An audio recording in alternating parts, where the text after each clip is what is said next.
Vital Vitium, de nationalité congolaise, chimiste-chercheur habitant le 6e arrondissement Ngoyo à Pointe-Noire, auteur de plusieurs inventions, fait de la recherche scientifique son cheval de bataille. Âgé de 38 ans, aujourd'hui Vital Vitium compte plus d'une douzaine d'inventions. Une passion qu'il a embrassée depuis l'âge de 8 ans.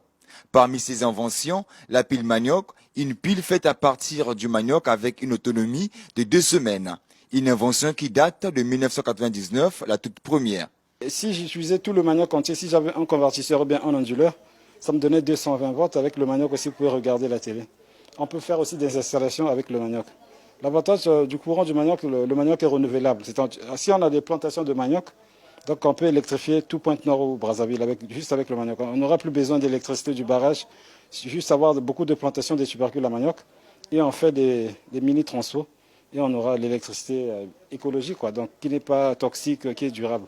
Toujours dans sa passion de découvrir, en 2017, le chercheur scientifique met en place une nouvelle pile qu'il appelle la pile plante. Il s'agit d'une pile qui tire la source de son énergie à base des plantes. La pile plante fonctionne très bien. Donc si vous plantez 10 plantes chez vous, vous mettez le NPK, vous avez un convertisseur dans la maison, vous avez aussi l'énergie. Donc au fur et à mesure que la plante va grandir, l'intensité du courant aussi va augmenter. Donc là, vous aurez la capacité de repasser, d'avoir la plaque chauffante et de brancher votre congélateur. Donc la pile plante ne meurt jamais. Donc c'est une pile vraiment, je demande même à l'État qu'on soutienne cette idée innovatrice parce que avec les plantes, ça va nous pousser à beaucoup planter pour que l'atmosphère ait beaucoup d'oxygène. Parce que plus qu'il y a des plantes, plus il y aura aussi beaucoup d'oxygène.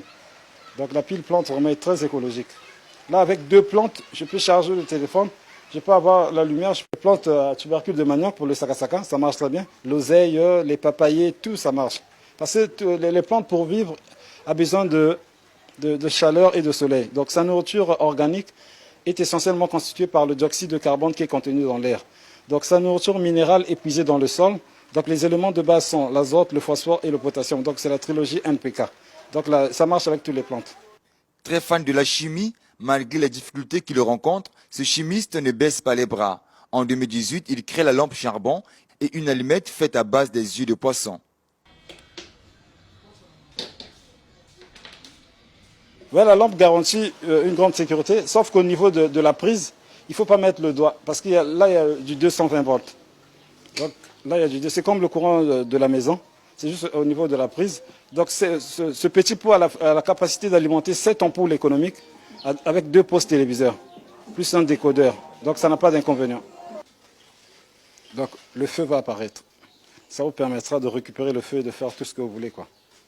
Donc c'est juste avec l'œil du poisson, mais il faut que ce soit un poisson frais. Sa toute dernière invention date de 2019, une brosse à dents capable de recharger un téléphone portable.